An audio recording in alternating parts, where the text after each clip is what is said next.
The husband's family laughed at the black woman when she arrived at the Harringtons' gala dinner. What they didn't know was that in less than an hour, the woman they mocked would completely destroy the 40-year empire they were so proud of. "Natasha, dear, did you bring your own food? You know how it is." "I thought our menu might be too sophisticated for your taste," said Patricia Harrington, matriarch of the family. As she held her wine glass like a scepter, the room erupted in laughter. Uncles, cousins, business partners, everyone joined in the spectacle. Natasha Taylor was 32 years old and never imagined that her 3-year marriage to David Harrington would put her in that position. Again, sitting at the dining table of the family mansion, surrounded by inherited crystal and silverware, she was the favorite target of entertainment for the evening. "Mom, please," David murmured. But his voice was so weak it barely crossed the table. He didn't look up from his plate. "David, don't be ridiculous. We're just joking," his sister Victoria interjected, adjusting her perfectly brushed blonde hair. "Natasha knows it's all in good fun. Isn't that right, Nat?" The nickname came out like a slap. Natasha took a sip of water, her fingers steady on the crystal glass. She didn't flinch. She didn't look away. She just watched each face around that table as if memorizing important details. "Of course, Victoria." "Good fun," she replied with a calmness that made some guests exchange confused glances. 2 months ago, during Patricia's birthday, the scene had been similar. "Natasha, you must feel so lucky to be part of this family," her mother-in-law had said in front of 50 guests. "I imagine that where you grew up, this kind of opportunity was unlikely." Laughter echoed through the room as David pretended to check his cell phone. 6 months before that, at Christmas, David's father, Richard Harrington, had made a point of asking loud enough for everyone to hear, "Natasha, does your family celebrate Christmas, or do you have other traditions?" The tone made it clear that other meant inferior. Every comment, every laugh, every pitying glance from a household staff. Natasha had stored it all away, not with anger, not with despair, but with the precision of someone collecting evidence.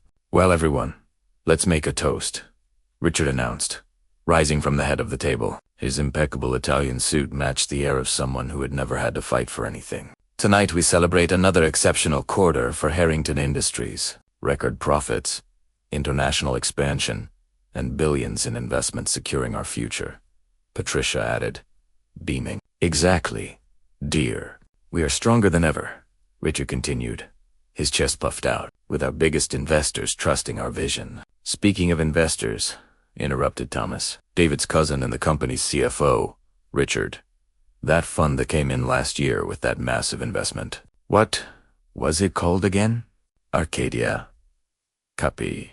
Did they renew their contract?" Natasha felt Thomas's eyes pass over her as if she were part of the furniture. "They renewed and increased their stake," Richard replied with a victorious smile. $1,200,000,000 now.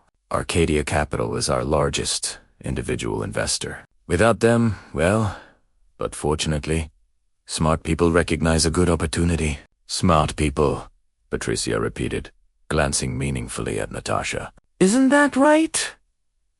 More laughter. Victoria was posting photos of the table on Instagram, no doubt with some caption about family tradition and excellence. Natasha placed her napkin on her plate, the movement so delicate it was almost unnoticeable. Almost. David finally looked at her, and something in his wife's face made him freeze. It wasn't anger. It wasn't hurt. It was the expression of someone who had just made an irreversible decision. "Natasha, aren't you going to have dessert?" Patricia asked with faint concern. "It's imported from France. It may be different from what you're used to, but I promise you it's delicious." "Thank you, Patricia. But I think I've had enough for tonight," Natasha replied, and there was something in her tone of voice that made her mother-in-law's smile falter for a split second. "What?" "Pity. David, your wife doesn't appreciate the good things we offer." Patricia, theatrically. Natasha's cell phone was in her purse next to her chair. She didn't need to pick it up yet. She didn't need to check the emails she knew were coming. Everything was already in motion.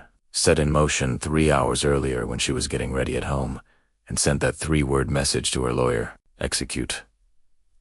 The plan. Richard raised his glass again. The Harrington family has always known how to choose the best partners, the best investments, the best people.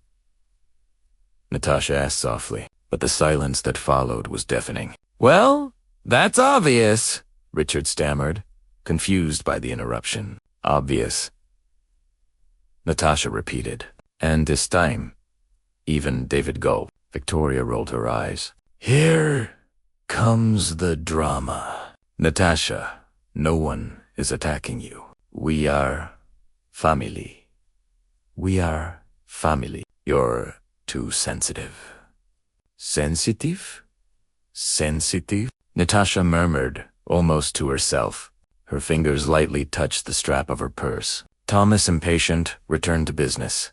"Uncle Richard, about next week's meeting with investors. Has Arcadia Capital confirmed their attendance? It would be nice to finally meet the people behind that fund. 3 years of investing with us, and they've never shown up in person." "Arcadia. Preface. Discretion," Richard explained. "Great fortunes of value. Privacy. Something that, well," he glanced briefly at Natasha, "some people don't understand." The room laughed again, that familiar sound of people who never had to question their place in the world. Natasha picked up a purse with a calmness that contrasted with a growing agitation in the room. She didn't get up. She didn't run out. She just sat there watching every face, every smug smile, every look of superiority. 3 years, she said softly, but everyone heard. 3 years of dinners like this, and many more to come. Dear Patricia, toasted, completely oblivious. After all, you're lucky to have joined this family. Natasha smiled.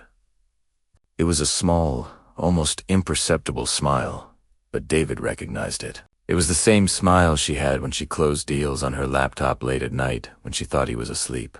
The same smile that appeared when she read financial reports he never bothered to ask about. "Lucky," Natasha repeated, savoring the word. "It's an interesting perspective." Her fingers brushed against her phone inside her purse. The message should have arrived by now. The documents should already be being processed. The shares should already be being transferred. But she would wait just a few more minutes. She would let them finish their dessert, continue laughing, feel safe in their perfect little world, because the fall would be so much more satisfying that way. If you're enjoying this story of revenge and justice, don't forget to subscribe to the channel. What Natasha is about to do will completely redefine the concept of a twist, and you won't want to miss a single detail of what happens when people who have been underestimated their entire lives finally decide to show who they really are. Dessert was being served when Victoria decided that the evening needed more entertainment. She picked up a phone and began to read aloud, her sweet voice masking the venom of the words. "Guys, have you seen this? There's a profile here on Instagram called Elite Trophy. Wives that posted a list of the 10 women who most obviously married for money." She feigned surprise. "Oh, Natasha is in 3rd place. What a coincidence." The table erupted in laughter. Patricia clapped her hands, delighted. "Let me see. That, Victoria, pass me your phone." Natasha continued drinking her water, but her fingers gripped the glass tightly enough to turn her knuckles white. 3 years of marriage. 1,095 days of comments like this. She had counted each one in her head. "Natasha, dear, aren't you going to defend yourself?" teased Jennifer, David's cousin, adjusting her diamond earrings. "Or maybe they're right." David cleared his throat, finally finding the courage to speak. "Guys, this is really, really funny." Richard interrupted, laughing. "Relax. David, your wife knows we're joking." "Right? Natasha?" What none of them knew was that 6 months ago, during one of these jokes, Natasha had left that same dining room, locked herself in the guest bathroom, and cried until she had no more tears left. She looked in the mirror that day, saw the reflection of a broken woman, and made a decision that would change everything. The next morning, she had made 3 phone calls. The first to a discreet corporate lawyer. The second to a forensic accountant. The third to someone from her past that the Harrington family never imagined existed. "Natasha," Patricia's voice cut through her memories. "I'm talking to you. I thought you could at least try to defend yourself against these online accusations." Accusations, Natasha repeated slowly, setting down her glass. It's interesting that you use that word, Patricia. Something in her tone made her mother-in-law's smile falter. It's just an expression, dear. Of course it is. Natasha stood up, smoothing the simple dress they had all mocked so much. Excuse me, I need to use the bathroom. As she walked down the mansion's marble hallway, she passed framed photos of the Harrington family through the generations. White faces, privileged, confident of their place in the world. They never had to fight for anything. They were never judged by the color of their skin before they even opened their mouths. In the bathroom, she locked the door and finally picked up her phone. 17 unread messages. All from the same number. Her lawyer confirmed transfers processed at 7:47 p.m. Legal documentation sent via encrypted email. Press alerted at 8:15 p.m. awaiting your signal for Phase 2. Natasha looked in the mirror. The same woman who had cried there 6 months ago was now smiling. It wasn't a smile of happiness. It was the smile of someone who had just moved the last piece on the chessboard. She typed a quick reply. Execute Phase 2 in 10 minutes. I want to be sitting at the table when it happens. When she returned to the dining room, the atmosphere had escalated. Thomas was standing, giving a speech about a new acquisition by Harrington Industries, while everyone raised their glasses in celebration. $300 million in government contracts secured for the next 5 years, he announced, his chest puffed out. Dad, you're a genius. How did you convince Senator Morrison? Reacher shrugged modestly, but his smile was pure pride. Let's just say that certain campaign contributions open important doors, and with our largest investor renewing, we have enough capital to expand into 3 new states. Arcadia Capital really was the best thing that ever happened to this company. Patricia agreed. Whoever is behind that fund has great business sense. Natasha quietly resumed her place at the table. David shot her a nervous glance, but she just smiled sweetly at him. The kind of smile a predator gives before the pounce. Natasha, you're too quiet, Victoria observed with feigned concern. All this talk about business must be so boring for you. It must make you feel so out of place. Actually, I find it fascinating, Natasha replied, especially the part about Arcadia Capital. Thomas laughed. Please, as if you understand anything about corporate investments. No offense, Natasha, but that's way beyond your experience. My experience, Natasha repeated, and there was something dangerous in that tone that made David freeze with his fork in the air. It's true, Thomas. My experience is quite limited. Only 15 years working in corporate finance. The table fell silent for 2 seconds before Patricia let out a forced laugh. Natasha, dear, working as an administrative assistant doesn't count as experience in finance. Administrative assistant, Natasha murmured, and this time her smile was sharp as glass. Is that what David told you? David blushed. Natasha, this isn't the time. It's not the time. For what, David? She interrupted him for the first time in 3 years of marriage. To tell the truth. To stop pretending I'm the uneducated, unambitious woman your family wants me to be. Richard slammed his hand on the table. Young lady, you're being extremely disrespectful. Thomas's cell phone began to vibrate. 10 Richards, then one by one. All the cell phones on the table began to receive simultaneous notifications. What? The hell? Thomas was the first to unlock his screen. His face went through 3 shades of red before turning completely pale. Dad, you need to see this now. Richard picked up his own phone. Adjusting his reading glasses, he read silently for 5 seconds before slowly looking up at Natasha. What did you do? His voice was a deadly whisper. Me, Natasha? Feigned innocence. I just checked some notifications. Why? Richard, did something happen? Patricia snatched the phone from her husband. As she read, her hand began to shake. No. This can't be happening.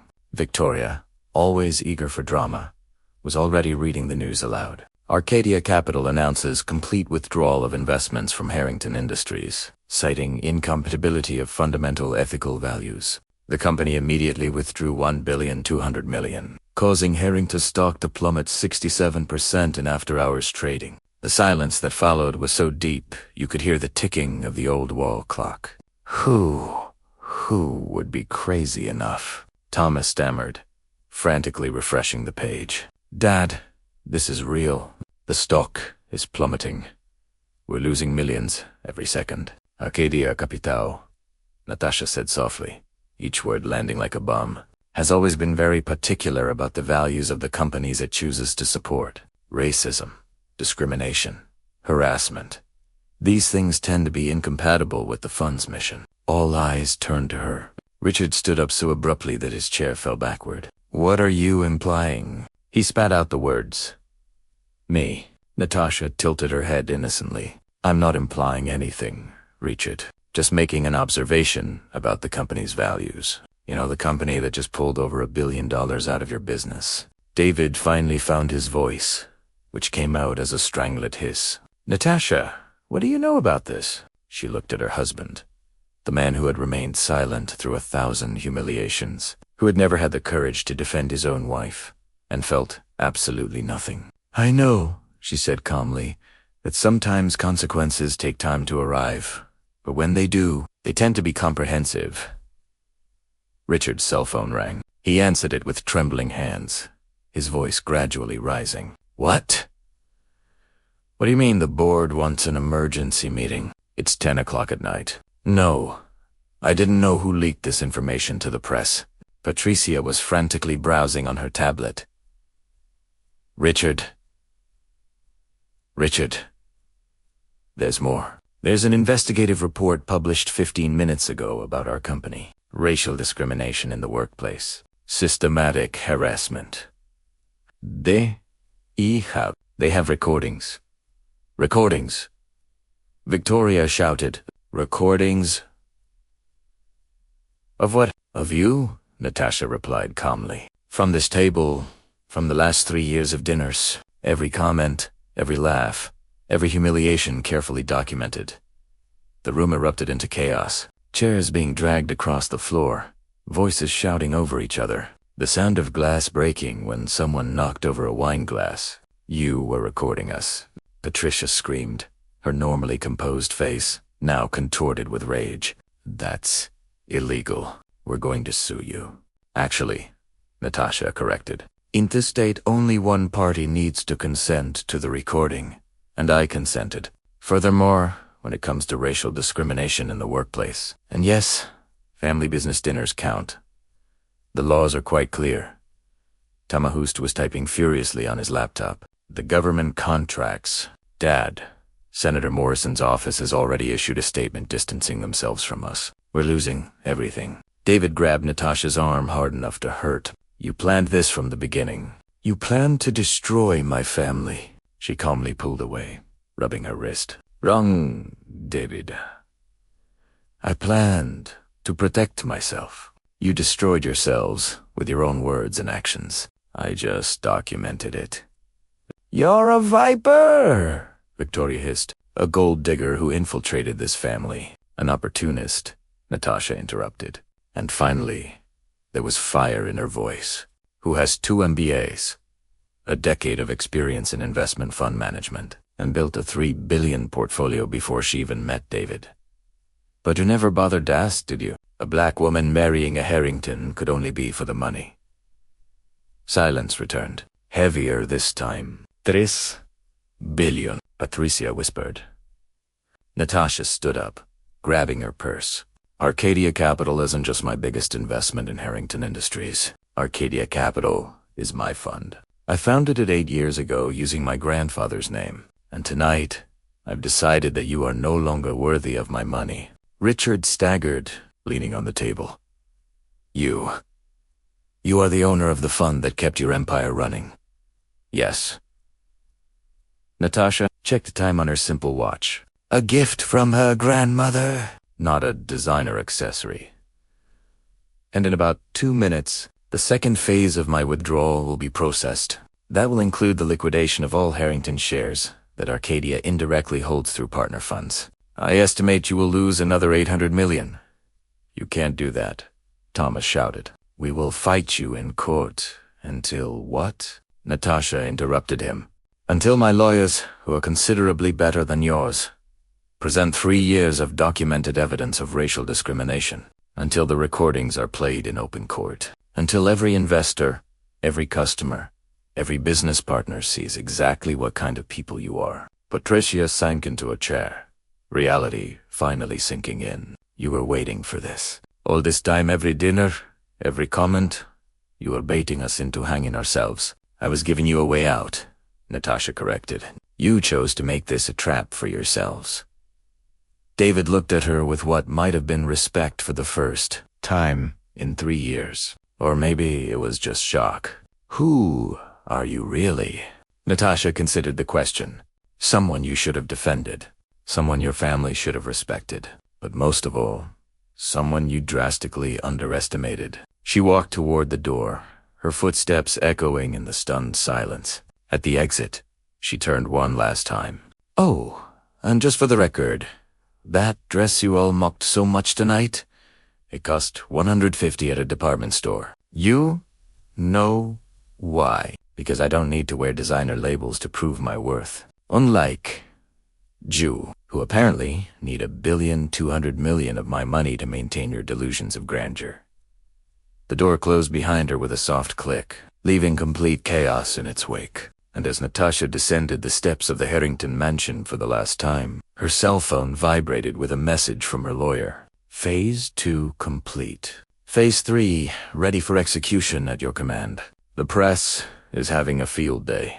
You've just become the #1 trending topic nationally." Natasha didn't smile. She felt no triumph, only a deep, quiet relief. Finally, after 3 years of keeping secrets and swallowing humiliation, she was free. But what would happen next, and what other surprises she had up her sleeve, were still mysteries that would make the Harringtons wish they had never underestimated the uneducated black woman they had mocked so many times. Because if they thought losing $1,200,000,000 was devastating, they could hardly imagine what she had prepared for Phase 3.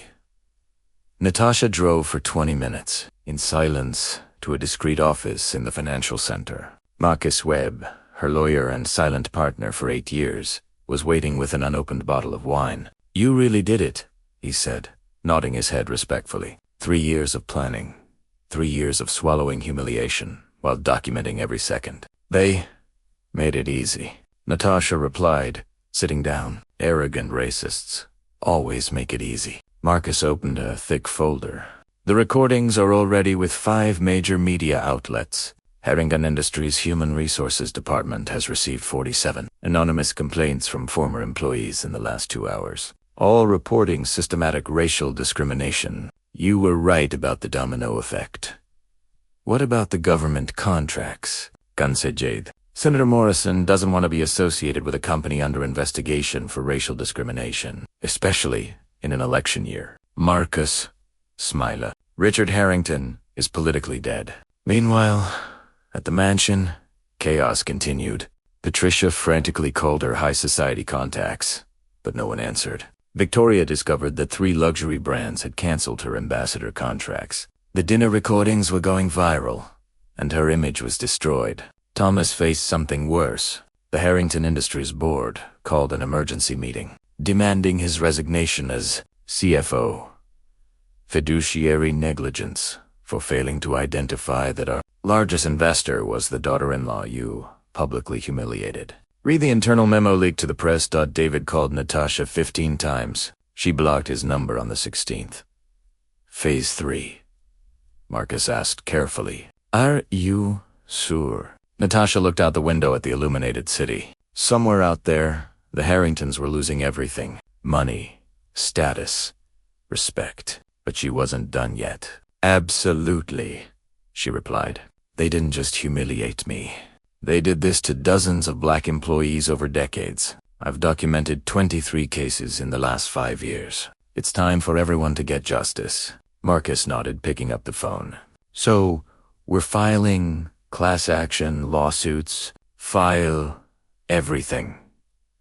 What the Harringtons didn't know yet was that losing $1 billion in investments was just the beginning. The real blow, the one Natasha had meticulously prepared over the last 18 months, was about to turn their financial downfall into complete and irreversible destruction. And when Phase 3 was revealed, they would finally understand that underestimating a brilliant black woman wasn't just stupid. It was the most expensive mistake of their entire lives. At 7 o'clock the next morning, Richard Harrington woke up to 83 notifications on his cell phone. The first was an official statement. Department of Justice launches federal investigation into systematic racial discrimination at Harrington Industries. The second was worse. 23 former employees filed class action lawsuit against Harrington Industries for racial discrimination, harassment, and hostile work environment.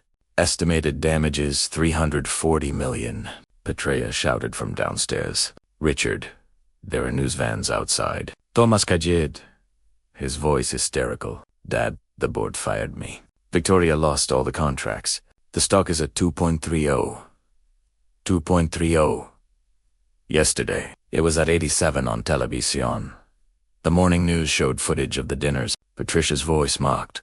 Did you bring your own food? Our caterer is too sophisticated for your palate. Cut to Richard. Does your family celebrate Christmas? Or do you have other traditions? The presenter narrated indignantly. 3 years of documented humiliation against Natasha Taylor, who is today revealed to be the founder and CEO of Arcadia Capital, one of the largest investment funds in the country, valued at $3.2 billion. David watched alone in the living room, recognizing each dinner, each cruel comment he had witnessed in silence. His phone vibrated. It was an email from the legal department. Natasha Taylor has filed for divorce. She is requesting 0 alimony. Prenuptial clause activated. You must return all gifts over $5,000 given during the marriage. He laughed bitterly. His gifts had been paid for with their money all along. At the mansion, Richard received a call from the bank. Mr. Harrington, we need to talk about the corporate loans. With the stock market crash and the withdrawal of key investments, we can no longer guarantee. How much time do we have? Richard interrupted, his voice defeated. 72 hours before we foreclose on your personal property. Patricia heard every word.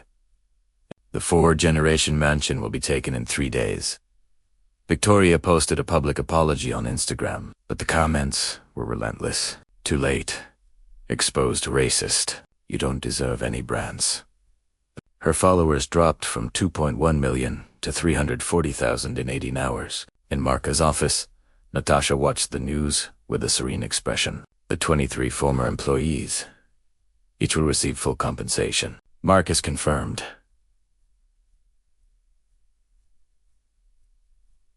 Confirmed. Your evidence made the cases irrefutable. Harrington Industries will likely file for bankruptcy within a month. And the federal investigation, 3 prosecutors have already taken it on. Richard may face criminal charges for fraud and systematic discrimination. Natasha nodded, closing her laptop. There was no triumph in her voice, only justice served. Send out a press release. Arcadia Capital will establish a $50 million fund to support black entrepreneurs. I want to turn this destruction into construction. Her cell phone rang. It was a message from David. Did you plan this from day one? She typed her reply. No, I planned a wedding. You planned my humiliation. I just documented it. At the Harrington mansion, the family was gathered for the last time in that dining room where it all began. The same chairs, the same chandelier. But now the silence was one of complete defeat. How did we not see it? Patricia whispered. 3 years. She was there the whole time. Because you never saw me as a person. Natasha had said in the last message she sent to the family group before blocking them for good. Only as a threat to your perfect white world. And when you underestimate someone for so long, you never realize when that person becomes the only thing between you and total destruction. Richard looked at the family portrait on the wall. For generations of Harringtons confident of their place in the world. Now that world was gone, all destroyed not by an outside enemy, but by their own cruel words that they never thought would have consequences. And somewhere in the city, Natasha Taylor breathed freely for the first time in 3 years. Knowing that the best revenge was not just to destroy those who had hurt her, it was to ensure that no one else would suffer what she had suffered. But what would happen when Richard Harrington made one last desperate move to reclaim his empire? And would Natasha finally find the peace she had been searching for? Or would the weight of her revenge take a toll she wasn't prepared to pay? 6 months later, Natasha was on the cover of Forbes, the CEO who turned humiliation into a $4 billion empire. The article detailed not only her history with the Harringtons, but how Arcadia Capital had become a benchmark in ethical investing. The $50 million fund for black entrepreneurs had already financed 127 startups. 3 of them were worth more than $100 million each. The Harringtons, on the other hand, lived with permanent consequences.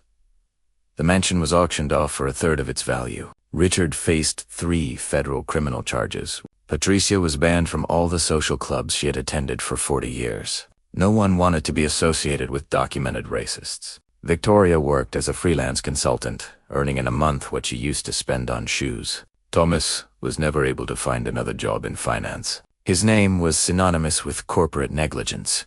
David signed the divorce papers without contesting anything. On the last page, Natasha had written only, "You could have chosen to defend me. You chose silence. Now live with the consequences."